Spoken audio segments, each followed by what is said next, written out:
జై శ్రీమన్నారాయణ. అస్మద్గురుభ్యో నమః.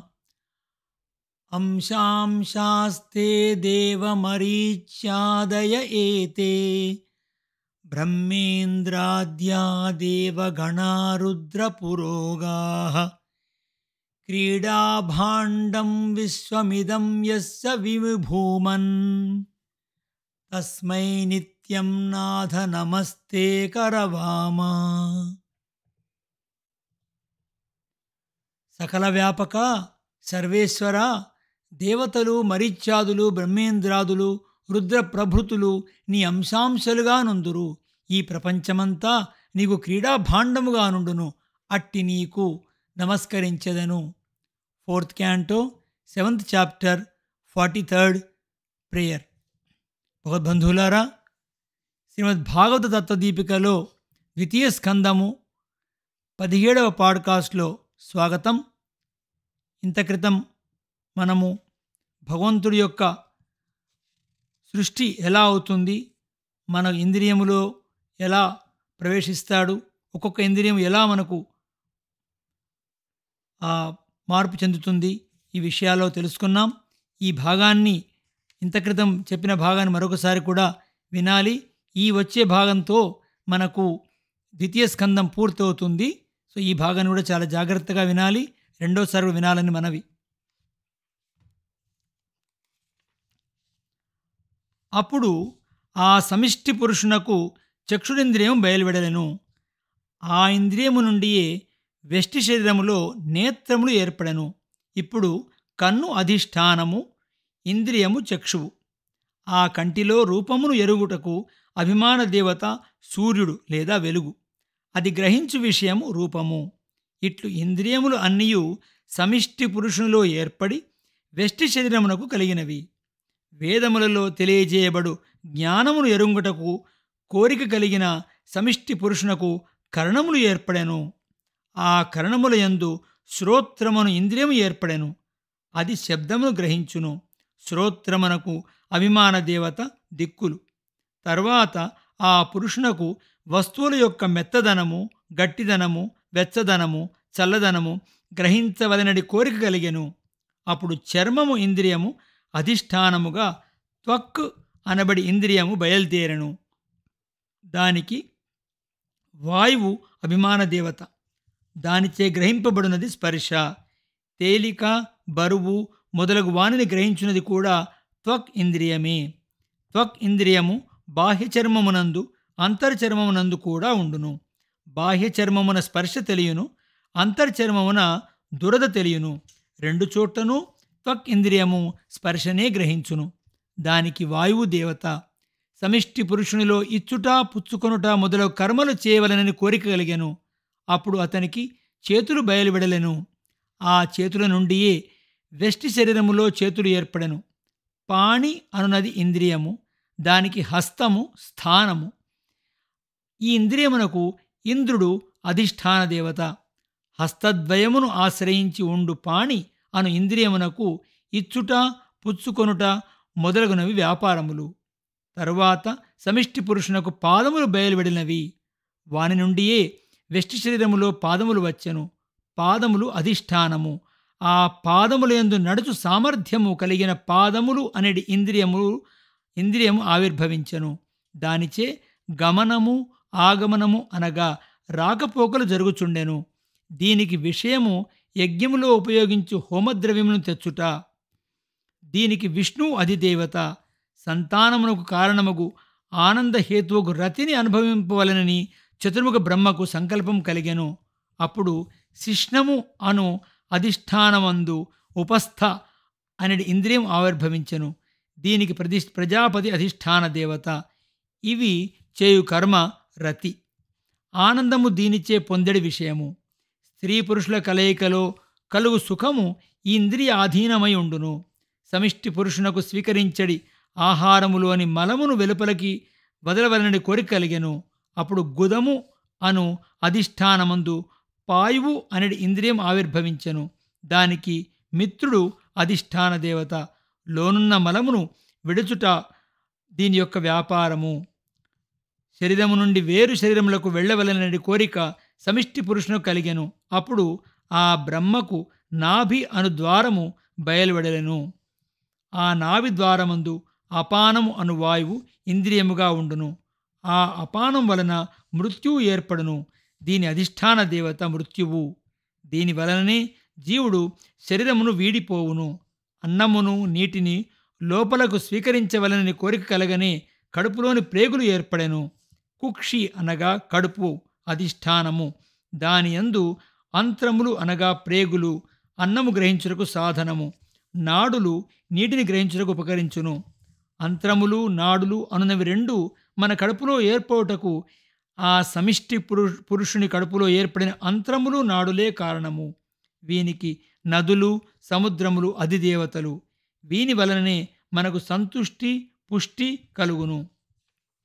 తినినది త్రాగునది చాలును అనిపించుట తుష్టి. శరీరము పెరుగుట పుష్టి. మన స్వరూపమును మరుగుపరచడి మాయను గూర్చి ఎరంగవలనడి కోరిక చతుర్ముఖునిలో కలగగానే హృదయము ఏర్పడెను. ఆ హృదయమనడి అధిష్టానమునందు మనస్సు అనడి ఇంద్రియము ఏర్పడెను. దానికి అభిమాన దేవత చంద్రుడు.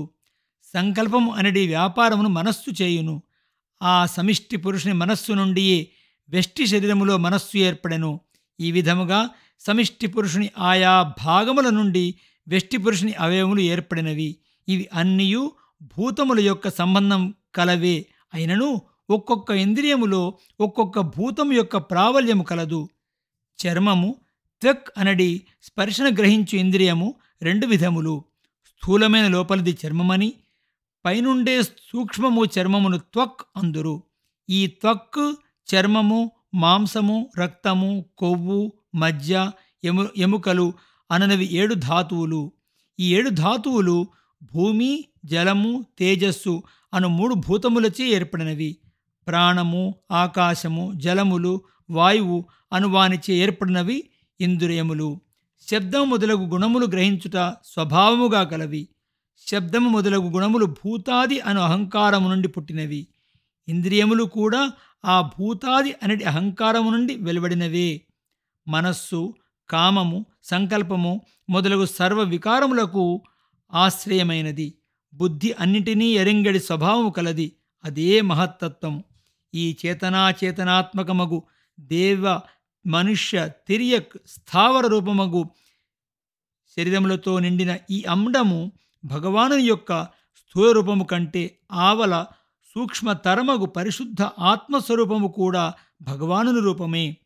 అది చాలా సూక్ష్మమైన దగుటచే కన్ను మొదలగు ఇంద్రియములచే గ్రహింపబడదు. కావున అది అవ్యక్తము. శబ్దస్పర్శాది గుణములు లేనిదగుటచే అది నిర్విశేషము. అందుచే ఇంద్రియములచే గ్రహింపబడదు. అది వాక్కునకు మనస్సునకు అందనిది. దేవుడు మనుష్యుడు అని వ్యవహరింపబడిన నామములకు గాని బుద్ధికి గాని గోచరము కానిది. ఆది మధ్యము అంతము లేనిది. ఇది 3 కాలములయందు ఉండునదగుటచే ఒక కాలమందు పుట్టునది, ఒక కాలమందు ఉన్నది, ఒక కాలమందు పోవునది అని చెప్పుటకు వీలు కానిది. ఈ విధంగా ప్రకృతి మండలమును దాటి ఉన్న ముక్తాత్మ స్వరూపము కూడా భగవాను రూపము. ఆ 2 రూపములు కూడా ఉపాసకులు తమ మనస్సుకు శుభాశ్రయముగా ఆశ్రయించుటకు తగునవి. సర్వజ్ఞుడైన పరమాత్మ యొక్క సంకల్పాధీనమైన స్థితి కలవి కనుక అవి ధ్యానమునకు ఉపకరించినవి కావు. ప్రకృతితో కూడియున్న జీవులు అవిద్యచే ఆవరింపబడినవారు కనుక వారు అపరిశుద్ధులు. వారు ధ్యానింప తగరు. ముక్తి పొంది ప్రకృతి సంబంధము లేకపోయినను ఆత్మలు సహజముగా పరిశుద్ధములు కావు కనుక వానిని కూడా ధ్యానింపతగదు. వేదాంతములచే ప్రతిపాదింపబడిన ఆదిత్యవర్ణము సర్వజగదాకారమైన పరమాత్మ రూపమే ఉపాసింపదగినది. వీటిని అన్నిటినీ భగవానుని విభూతిగా ఉపాసన చేయవచ్చును గాని భగవత్తత్వముగా ఉపాసింపరాదు. భగవానుడే శబ్దములుగా ఆ శబ్దములచే ప్రతిపాదింపబడు అర్థములుగా ఏర్పడినాడు. అందుచే చతుర్ముఖుడు సృష్టి చేసిన వాడుగా కనపడినను ఆ చతుర్ముఖుడు కూడా బ్రహ్మాత్మకుడు గావున లోకములో దేవుడు మనుష్యుడు మొదలగు పేర్లు గల సకల రూపములు అవి చేయు వ్యాపారములను కూడా ఆ భగవానుడే తాను లోన ఉండి ధరించుచున్నాడు. కర్మకు వశము కాని వాడై తన సంకల్ప మాత్రము చేత విశ్వమునంతను తన నుండి బయలువెడినట్టు చేసి తాను అందు చేరి వాని దోషములు ఏవియు తనకు అంటక ధరించి నియమించుచుండును. ప్రజాపతులు, మనువులు, దేవతలు, ఋషులు, పితృదేవతలు, సిద్ధులు, చారణులు, గంధర్వులు, విద్యాధరులు, అసురులు, గుహ్యకులు, కిన్నెరలు, అప్సరసలు, నాగములు, సర్పములు, కింపురుషులు, ఉరగములు, రాక్షసులు, పిశాచములు, ప్రేతములు, భూతములు, వినాయకులు, కూష్మాండములు, ఉన్మాదములు, బేతాళములు, యాతుదానులు అనడి రాక్షసులు, గ్రహములు, పక్షులు, మృగములు, పశువులు, వృక్షములు, కొండలు, ప్రాకెడి జంతువులు మొదలగు వాని అన్నిటినీ ఆ భగవానుడే లోన ఉండి ధరించున్నాడు.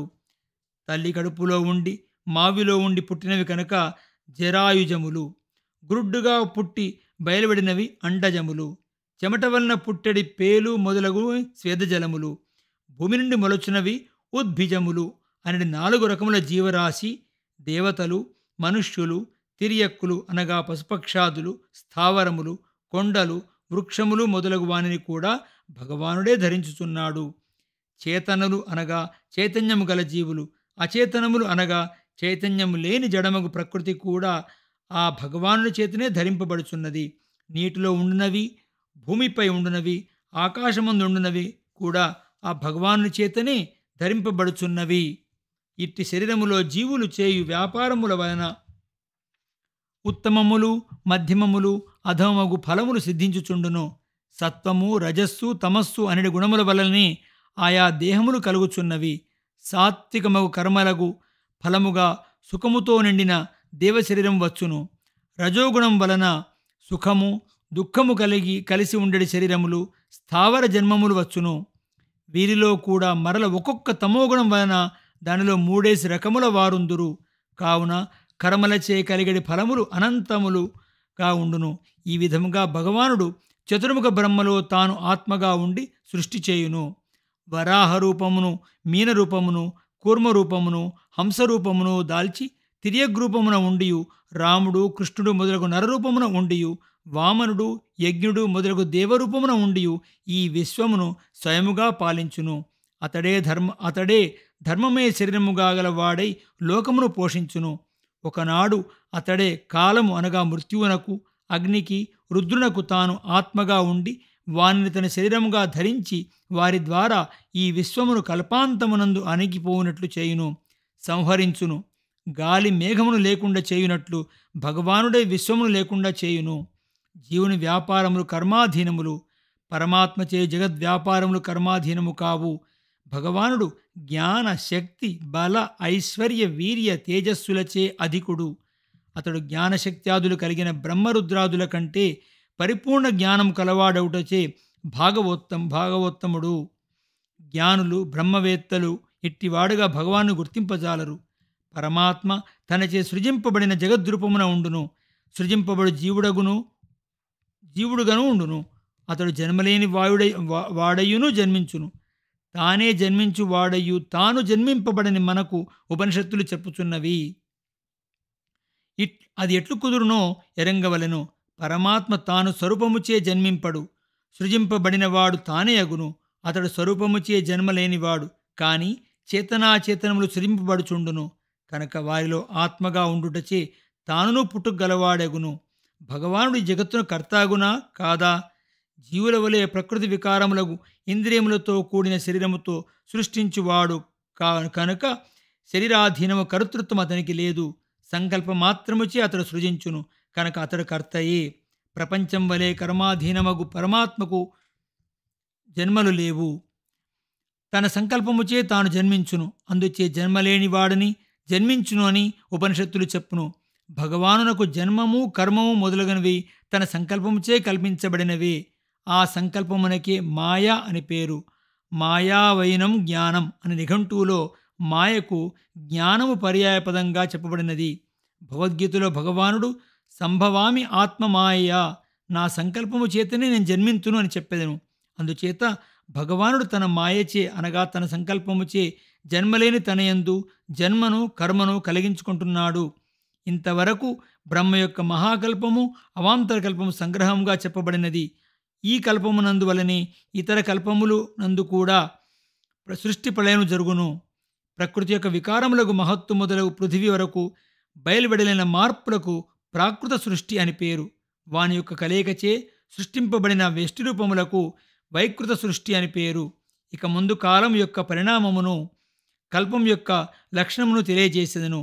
పాద్మకల్పమును నీకు వివరించెదను వినుము అని శుకయోగి పరీక్షిత్తునకు అడిగిన ప్రశ్నకు సమాధానముగా చెప్పెను. ఇట్లు సూతుడు చెప్పుచున్న భాగవత పురాణము శ్రవణము చేయుచున్న శౌనక మహర్షి నైమిషారణ్యమున సూతునిట్లు ప్రశ్నించినాడు. విదురుడు విడుచుటకు శక్యముగాని బంధువులను వదిలి భూమండలమున గల తీర్థములను సేవించుటకు వెడనని చెప్పిరి కదా, అతడు మైత్రేయుని ఎచట కలిసినాడు? ఆత్మజ్ఞానం ఆ మైత్రేయుని వలన ఎట్లు ఎరింగినాడు? విదురుడు అడగగా, మైత్రేయుడు ఎరింగించిన తత్వను మాకు ఎరింగింప కోరుచున్నాను. విదురుడు బంధువులను విడుచుట, మైత్రేయునితో కలుచుట మొదలు వృత్తాంతం ఎరింగింప కోరుచున్నాను. ఇట్లు శౌనకుడు ప్రశ్నింపగా, వెనుక పరీక్షిత్తు ప్రశ్నింపగా మహాముని యొక్క శుకయోగి అతని ప్రశ్నను అనుసరించి ఎట్లు సమాధానము చెప్పెనో చెప్పెదను వినుడు అని సూతుడు చెప్పుచున్నాడు.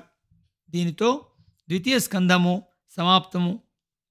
ఈ స్కందంలో ఈ చివరి 3 పాడ్కాస్ట్లని 2 సార్లైనా సరే విని అర్థం చేసుకోవాలి. ఇది చాలా ముఖ్యమైన విషయం. ఈ యొక్క స్కందము నుండి మరొక పాడ్కాస్ట్లో మనం తృతీయ స్కందంలో కలుసుకుందాం. జై శ్రీమన్నారాయణ. అస్మద్గురుభ్యో నమః.